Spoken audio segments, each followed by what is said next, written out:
কমলপুর মহকুমার দক্ষিণ মানিক ভান্ডার গ্রাম পঞ্চায়েতের অধীন ভুবনছড়া শিলপাড়া থেকে দুরাইছড়া হয়ে ভুবনছড়া উচ্চ বিদ্যালয় পর্যন্ত প্রায় 6 কিলোমিটার দীর্ঘ সড়কটি দীর্ঘ 10 বছর ধরে সংস্কারের অভাবে বেহাল অবস্থায় পড়ে রয়েছে। ফলে প্রতিদিন চরম দুর্ভোগের শিকার হচ্ছেন স্থানীয় বাসিন্দারা। রাস্তার বিভিন্ন স্থানে বড় বড় গর্ত, ভাঙাচোরা অংশ এবং বর্ষাকালে কাদার কারণে যানবাহনের চলাচল প্রায় অসম্ভব হয়ে পড়ে। সবচেয়ে বেশি সমস্যায় পড়েছেন স্কুল কলেজের ছাত্রছাত্রী, কৃষক, কর্মজীবী মানুষ ও সাধারণ পথচারীরা।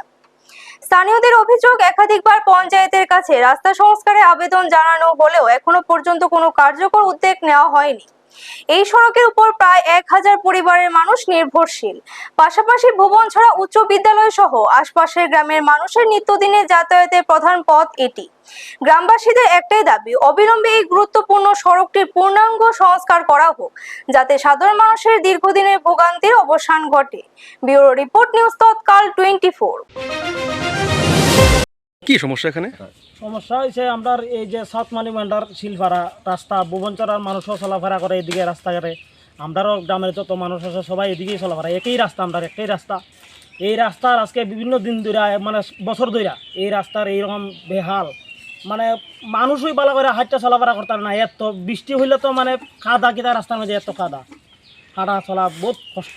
আমরা বিভিন্নবার আমরা জানাইছি, এমএলএ, মন্ত্রী, এরপরে যে আমরা প্রধান মেম্বার আমরা জানাইছি রাস্তা, তারা জানাইলে কয় দেখমু হইতাছে, হইব, আশ্বাস দেয় আমরা হইব না করে কয় না। কিন্তু এই রাস্তা আমরা এরকম চলছে আজকে বহুত দিন। এখানে কত মানুষের বসতি? এই আমরা এই যে সাউথ মানিক ভান্ডার আমরা এই যে শিলপাড়া, এখানে নাই করলে 150 ফ্যামিলি হব, কিন্তু ভুবনছড়া আরও আছে 300 ফ্যামিলি। শ্রীরামপুর লইয়া মানে বাজারের যে যাওয়া রাস্তা তারা এইটাই, ভুবনছড়া শিলপাড়া লইয়া পুরা রাস্তা এটাই, দুরাইছড়া লইয়া এইটাই রাস্তা। তাহলে মোটামুটি 1000 ফ্যামিলির মতো, 1000 ফ্যামিলি খাসাইব এই রাস্তায়। এখন আপনাদের মূল দাবি কি? আমরা মূল দাবি এইটাই যে আমরা রাস্তাটা মানে যত শীঘ্র হয় মানে রাস্তাটা সঠিক করে দেওয়ার লাগে আমরা এটাই দাবি, পাক্কা করেন জন্য। আপনারা দেখছেন নিউজ তৎকাল 24।